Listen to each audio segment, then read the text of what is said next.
नगर पंचायत डौंडी में प्रशासन की सुस्त कार्यशैली और उपेक्षित मूलभूत समस्याओं से त्रस्त नगरवासियों का गुस्सा आखिरकार फूट पड़ा है। व्यापारी संघ और किसान संगठन के नेतृत्व में शुक्रवार सुबह 11 बजे नगर पंचायत कार्यालय का 6 घंटे तक घेराव किया गया। प्रदर्शन शांतिपूर्ण रहा और इसमें पानी, सड़क सफाई और मवेशियों की समस्या को लेकर नाराजगी जताई गई। व्यापारियों ने 6 प्रमुख मांगे रखी। पहला, व्यावसायिक कॉम्प्लेक्स की मरम्मत की जाए। दूसरी, नालियों की नियमित सफाई हो। तीसरी, महिला प्रसाधन की व्यवस्था की जाए। चौथी, सड़क लाइट लगाई जाए। पांचवी, बेसहारा मवेशियों की समस्या का हल निकाला जाए और छठवीं, बाजार की सड़कों की मरम्मत की जाए। व्यापारियों का कहना है कि 20 जून को सीएमओ संतोष देवांगन ने 1 सप्ताह में समस्याएं सुलझाने का आश्वासन दिया था, लेकिन 20 दिन बीतने के बाद भी कोई ठोस कार्रवाई नहीं हुई है।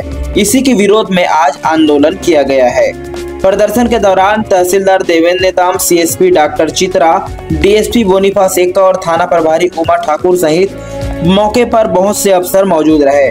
बाद में व्यापारिक संघ की एडीएम चंद्रकांत कौशिक से चर्चा कराई गई, जिसमें सभी मांगों की जांच कर कार्रवाई का भरोसा दिया गया। किसान संगठन ने भी अपनी मांगों के साथ इस आंदोलन का समर्थन दिया और अलग से ज्ञापन सौंपा।